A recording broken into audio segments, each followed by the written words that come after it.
All right, ladies and gentlemen, we are out here on location. This is the mud flats at Holopaw. For those of you that aren't familiar, it's a pretty cool spot.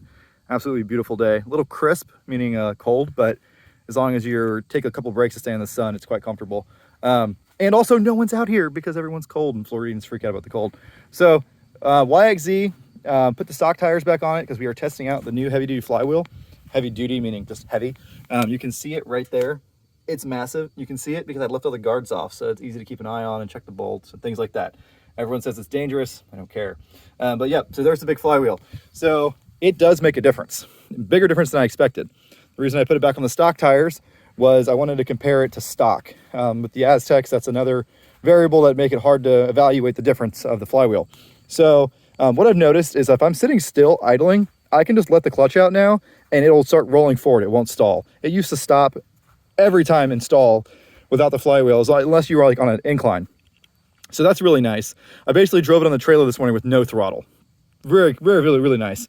It makes it easier to kick the back end out because your driveline has more inertia. You don't have any more torque or power necessarily because it takes energy to spin the heavy thing. So you have to accelerate it. So you actually lose a little bit of power, but I haven't found that to be noticeable. And you don't get any more torque because it takes force to get it spinning too. But the good news is your driveline has more inertia close to the engine, which means that once it's idling, it makes the clutch feel better. So yes, it's worse for the clutch because you're slipping the clutch more because of the extra inertia, but it makes it easier to have a smooth takeoff and stopping and starting. And I didn't know about this, but it actually makes it easier to kick the back end out. So instead of having to wind it up and dump the clutch, because there's more inertia in the beginning of the drivetrain, which is spinning super fast, you kind of just have to blip the throttle, pop the clutch, and it kicks the back end out even easier than it did before.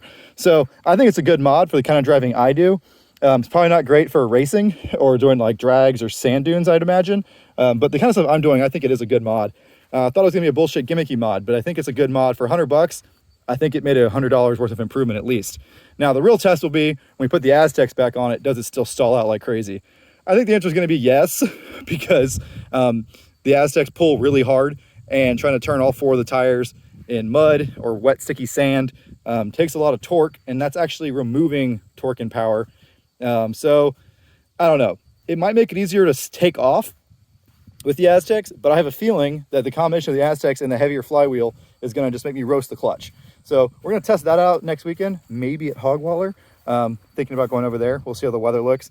But you enjoy this video because it's just me ripping around by myself.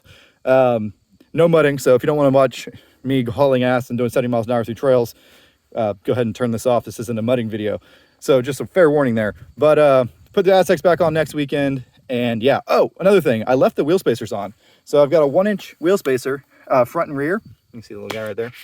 And I like it. It doesn't seem to have affected the handling very much.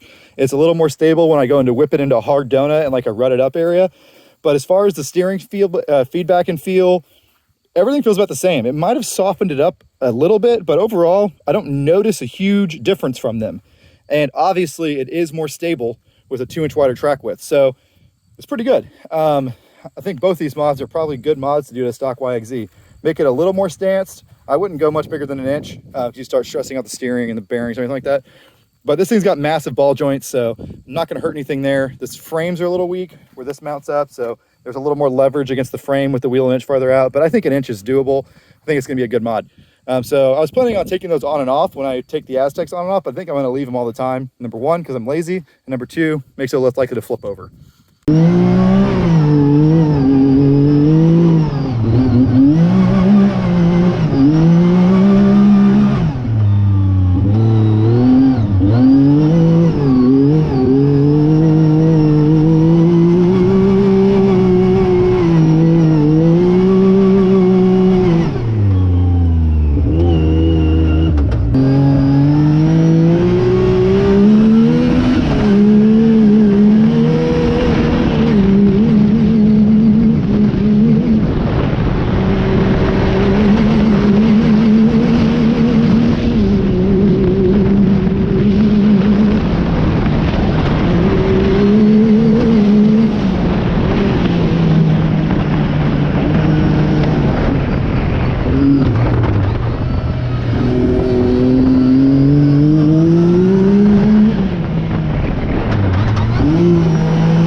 mud flats to the parking lot. And we're gonna use Runkeeper for just to be funny.